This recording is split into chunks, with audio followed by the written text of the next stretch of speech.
രാമായണത്തിലെ ഉന്നതയായ കഥാപാത്രമാണ് ലോപാമുദ്ര. വാൽമീകി രാമായണത്തിലും മഹാഭാരതത്തിലും പരാമർശിക്കപ്പെടുന്ന അത്യന്തം തപശക്തിയും വിജ്ഞാനവുമുള്ള ഒരു മഹർഷി പത്നിയാണ് ലോപാമുദ്ര. വിദർഭ ദേശത്തെ രാജാവായ വീരഭദ്രന്റെ പുത്രിയാണ് ലോപാമുദ്ര. വിദർഭ രാജാവിന് കുട്ടികൾ ഇല്ലാതിരുന്നതിനാൽ അദ്ദേഹം അഗസ്ത്യ മഹർഷിയുടെ ഉപദേശപ്രകാരം യാഗങ്ങൾ നടത്താൻ തീരുമാനിച്ചു. ലോകക്ഷേമത്തിനായി യാത്ര ചെയ്യുകയായിരുന്ന അഗസ്ത്യ മഹർഷി മൃഗങ്ങളുടെയും പക്ഷികളുടെയും പ്രത്യേക അവയവങ്ങൾ കൂട്ടിച്ചേർത്ത് പ്രകൃതിയിലെ ഏറ്റവും സുന്ദരിയായ ഒരു പെൺകുട്ടിയെ രൂപപ്പെടുത്താൻ തന്റെ യോഗശക്തിയാൽ തീരുമാനിച്ചു.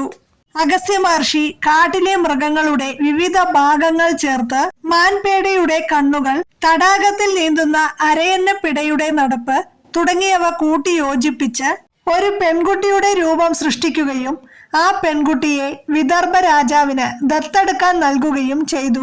മാനിന്റെ കണ്ണുകളെ പോലെ മനോഹരമായ കണ്ണുകൾ ഉള്ളവൾ എന്ന അർത്ഥത്തിലാണ് ആ രാജകുമാരിക്ക് ലോപാമുദ്ര എന്ന പേര് നൽകിയത്. ലോപാമുദ്ര രാജകൊട്ടാരത്തിലെ എല്ലാ സുഖ സൗകര്യങ്ങളും അനുഭവിച്ചു വളർന്ന ഒരു രാജകുമാരിയായിരുന്നു. രാജകുമാരിയാണെങ്കിലും പ്രകൃതിയിലെ ലളിത ജീവിതത്തോടും ഈശ്വര ചിന്തയോടുമായിരുന്നു അവൾക്ക് കൂടുതൽ താല്പര്യം. ലോപാമുദ്ര വലുതായി വിവാഹപ്രായമായപ്പോൾ അവരെ വിവാഹം കഴിക്കാൻ പല രാജാക്കന്മാരും ആഗ്രഹിച്ചു. എന്നാൽ താൻ അഗസ്ത്യ മഹർഷിയെ മാത്രമേ വിവാഹം കഴിക്കൂ എന്നവൾ ഉറപ്പിച്ചു പറഞ്ഞു.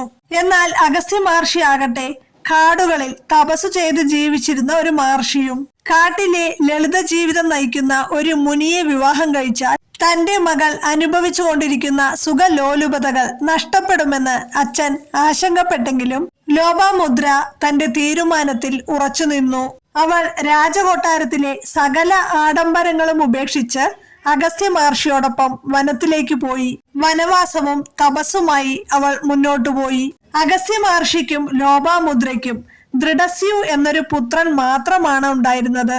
മഹാഭാരതത്തിലെ വനപർവത്തിൽ ഇദ്ദേഹത്തെ കുറിച്ച് പരാമർശിക്കുന്നുണ്ട്.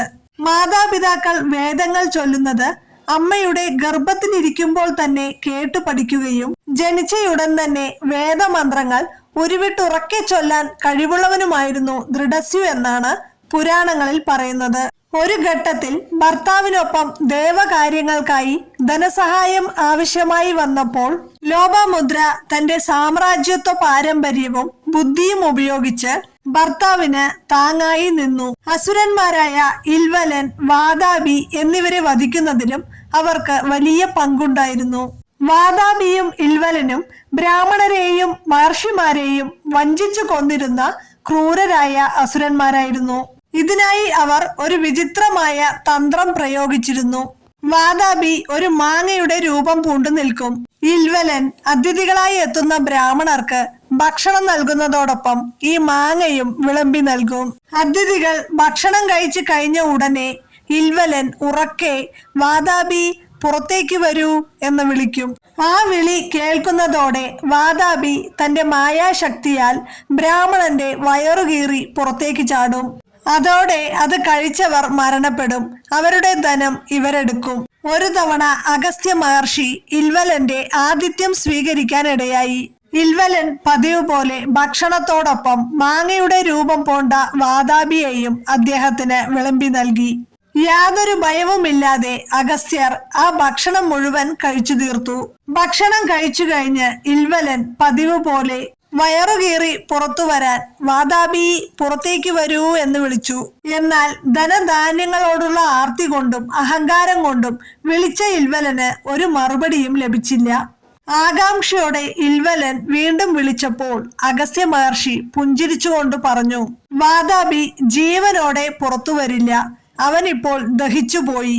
അഗസ്ത്യരുടെ മഹത്തായ തപശക്തിയും ജഡരാഗ്നിയും കാരണം വാതാപി പൂർണമായും ദഹിച്ച് ചാമ്പലായി മാറിയിരുന്നു. അതോടെ ആ അസുരന്റെ അഹങ്കാരവും ആന്ത്രം കീറുന്ന തന്ത്രവും അവസാനിച്ചു.